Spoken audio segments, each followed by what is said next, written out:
Zodiac Killer adalah seorang pembunuh berantai yang beroperasi di California Utara pada akhir 1960-an. Dia menggunakan nama Zodiac dalam surat yang dia kirim ke surat kabar di daerah tersebut pada akhir 1960-an dan awal 70-an. Antara lain, surat-surat ini berisi 4 kriptogram, 3 diantaranya masih belum terpecahkan. Dalam surat yang dikirimkan Zodiac ke surat kabar, dia mengaku telah melakukan 37 pembunuhan. Sampai saat ini, penyelidik yakin hanya 5 dari mereka selain 2 percobaan pembunuhan yang menjadi tanggung jawab Zodiac. Pembunuhan pertama yang dikaitkan dengan Zodiac Killer adalah insiden penembakan yang melibatkan 2 siswa SMA Betty Lou Jensen dan David Faraday pada tanggal 20 Desember tahun 1968. Episode tersebut terjadi di Lake Herman Road tepat di dalam batas kota Benicia. Pasangan itu sedang kencan pertama dan berencana untuk menghadiri konser di sekolah menengah Hogan, sekitar 3 blok dari rumah Jensen. Namun pasangan itu malah pergi mengunjungi seorang teman. Lalu pergi ke restoran lokal sebelum akhirnya menuju ke Lake Herman Road. Sekitar pukul 22.15, Faraday memarkir Rambler ibunya di Lovers Lane yang terkenal. Tidak lama kemudian, sekitar pukul 23, jenazah mereka ditemukan oleh warga sekitar. Departemen Serif Kabupaten Solano menyelidiki kejahatan tersebut, tetapi tidak ada petunjuk yang ditemukan. Berdasarkan data teknis yang tersedia, penulis Robert Graysmith mengusulkan skenario yang mungkin, mobil lain berhenti di halte sesaat sebelumnya pukul 23 dan parkir di sebelah pasangan. Rupanya si pembunuh kemudian keluar dari mobil lain, menuju Rambler, mungkin menyuruh pasangan itu keluar juga. Tampaknya Jensen telah meninggalkan mobil terlebih dahulu. Sedangkan Faraday ditembak di kepala saat dia mungkin sedang dalam perjalanan keluar dari mobil. Jensen ditembak jatuh 8 hingga 9 meter dari mobil saat dia mencoba melarikan diri dari si pembunuh. Dia telah ditembak 5 kali di belakang. Kasus kedua tepat sebelum tengah malam pada tanggal 4 Juli tahun 1969, Darlene Ferrin dan Michael Mage berkendara ke Blue Rock Springs Park di Alejo dan parkir sekitar 4 mil dari lokasi pembunuhan di Lake Herman Road. Saat pasangan itu duduk di mobil Ferrin, mobil lain masuk ke tempat parkir dan parkir di belakang mereka. Pengemudi keluar dari mobil dan melewati sisi penumpang mobil Ferrin. Dia memiliki senter dan luger 9 mm. Pembunuh itu berseri-seri ke mata Mage dan Ferrin sebelum melepaskan total 5 tembakan ke arah mereka. Beberapa tembakan melewati Mage dan masuk ke Ferrin. Pembunuh kemudian berjalan menjauh dari mobil, namun mendengar erangan Mage, dia kembali dan menembak setiap korban 2 kali lagi sebelum akhirnya pergi. Pada tanggal 5 Juli tahun 1969, pukul 12.40 pagi, Departemen Kepolisian Alejo dipanggil oleh seorang pria yang berkata, "Saya ingin melaporkan pembunuhan. Jika Anda pergi 1 mil 1609 meter ke timur di Columbus Parkway, Anda akan menemukan beberapa anak di dalam mobil berwarna coklat. Mereka ditembak dengan luger 9 mm. Aku juga yang membunuh anak-anak itu tahun lalu. Selamat tinggal." Polisi melacak telepon ke bilik telepon pom bensin di Springs Road dan Tuolumne. Ini kurang dari setengah mil dari rumah Ferrin, dan hanya beberapa blok jauhnya dari Departemen Kepolisian Alejo. Ferrin dinyatakan meninggal di rumah sakit. Meski ditembak di wajah, leher, dan dada, Mage selamat dari luka-lukanya dan mampu memberikan gambaran tentang pelakunya. Menurut Mage, tersangka adalah laki-laki dewasa berkulit putih, pendek, tingginya mungkin 170 cm, bertubuh kekar, tidak besar, tapi cukup kekar, mungkin 90-100 kg atau lebih, pendek dan keriting, ringan coklat, rambut hampir pirang, dan wajah besar. Pada tanggal 1 Agustus tahun 1969, Alejo Times-Herald, San Francisco Chronicle, dan The San Francisco Examiner masing-masing menerima surat yang ditulis oleh si pembunuh. 3 surat yang hampir identik mengaku bertanggung jawab atas pembunuhan di Lake Herman Road dan di Blue Rock Springs. Masing-masing juga berisi sepertiga dari kriptogram 408 karakter yang diklaim si pembunuh akan mengungkapkan identitasnya. Pembunuhnya menuntut agar mereka dicetak di setiap halaman depan surat kabar. Jika ini tidak terjadi, dia mengancam akan berkeliaran sepanjang akhir pekan dan membunuh 1 orang di malam hari, sampai saya berakhir dengan selusin orang selama akhir pekan.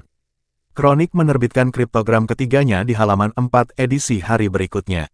Dalam sebuah artikel yang dicetak dengan kode tersebut, Kepala Polisi Alejo Jack Estitz dikutip mengatakan, "Kami tidak dapat mengetahui dengan pasti bahwa surat itu ditulis oleh si pembunuh, tetapi mungkin saja, dan menuntut siapapun yang menulis surat itu adalah mengirim surat kedua dengan lebih banyak fakta untuk membuktikan keasliannya."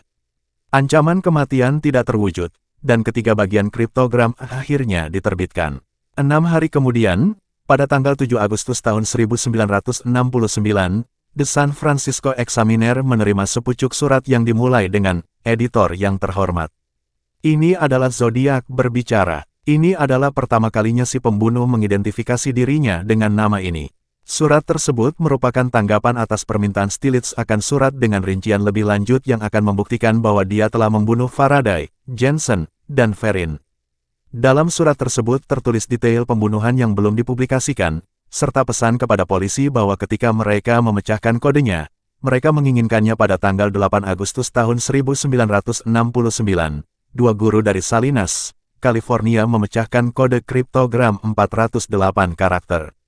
Isinya pesan di mana orang tersebut mengaku mengumpulkan budak untuk akhirat. Tidak ada nama yang muncul dalam teks yang diterjemahkan, dan juru tulis mengatakan dia tidak ingin mengungkapkan identitasnya karena akan memperlambat atau menghentikan pengumpulan budaknya. Kasus ketiga pada tanggal 27 September tahun 1969, mahasiswa Pacific Union College, Brian Hartnell dan Cecelia Shepard berpiknik di Danau Berryessa di sebuah pulau kecil yang terhubung dengan Twin Oak Ridge. Seorang pria mendekati mereka mengenakan tudung hitam dengan kacamata hitam clip-on di atas matanya serta potongan dada dengan simbol lingkaran putih di atasnya. Dia memiliki pistol yang dianggap Hartnell sebagai 45 ACP, yaitu pistol tipe Colt otomatis 45. Pria tak dikenal itu mengatakan dia adalah penjahat yang melarikan diri dari Deer Lodge, Montana, di mana dia diduga membunuh seorang penjaga dan mencuri sebuah mobil. Dia lebih lanjut menjelaskan bahwa dia membutuhkan mobil dan uang mereka untuk sampai ke Meksiko. Shepard kemudian dipaksa untuk mengikat Hartnell dengan tali jemuran yang sudah dipotong sebelumnya yang dibawa. Pria itu bersamanya, sebelum pria itu mengikat Shepard sendiri. Pembunuhnya memeriksa ikatannya, dan mengencangkan ikatan Hartnell setelah mengetahui bahwa Shepard telah mengikat tangan Hartnell dengan longgar. Awalnya Hartnell mengira ini adalah perampokan yang aneh sebelum pria itu mengeluarkan pisau dan menikam mereka berdua beberapa kali. Pelaku kemudian berjalan 450 meter kembali ke Knoxville Road, menggambar simbol lingkaran silang di pintu mobil Hartnell dengan spidol hitam dan menulis di bawahnya, "Alejo, on 12-2068, on tanggal 4 Juli tahun 69 jam 6:30 sore, pisau." Sekitar 50 menit kemudian, pelaku menelepon kantor serif Kabupaten Napa untuk melaporkan kejahatan terbarunya. Dalam percakapan singkat ini, dia melaporkan pembunuhan ganda, perkiraan lokasi mayat, dan mobil yang mereka kendarai. Telepon, yang merupakan telepon umum, ditemukan dengan gagang telepon tergantung di udara beberapa menit kemudian di Napa Car Wash di Napa. Ini hanya beberapa blok dari kantor serif. Setelah itu terjadi banyak kasus yang berhubungan dengan Zodiac Killer. Surat Zodiac terakhir setelah kartu pins Zodiac diam selama hampir 3 tahun. The Chronicle kemudian menerima surat dari Zodiac, bercap pos tanggal 29 Januari tahun 1974, di mana Zodiac memuji The Exorcist sebagai komedi satir terbaik yang pernah dia lihat. Surat itu juga berisi potongan ayat dari The Mikado dan simbol yang tidak biasa di bagian bawah surat yang belum bisa dijelaskan oleh penyelidik. Zodiac menutup surat itu dengan skor baru, Mi sama dengan 37, SFPD sama dengan 0. Lebih dari 2.500 tersangka telah diselidiki tanpa dituntut. Detektif masih mendapat telepon setiap minggu dengan berbagai tip, teori, dan spekulasi. Pada April tahun 2004, kasus Zodiac ditandai tidak aktif oleh Departemen Kepolisian San Francisco karena kasus lain yang membutuhkan lebih banyak sumber daya. Ini adalah pertama kalinya polisi San Francisco menutup kasus pembunuhan yang belum terpecahkan. Kasus ini dibuka kembali pada suatu saat di bulan Maret tahun 2007. Di distrik polisi kedua, kasus tersebut telah aktif sejak dibuka. Departemen Kehakiman California telah mempertahankan kasus pembunuhan Zodiac terbuka sejak 1969. Pada tanggal 19 Februari tahun 2011, America's Most Wanted menayangkan siaran tentang Zodiac Killer.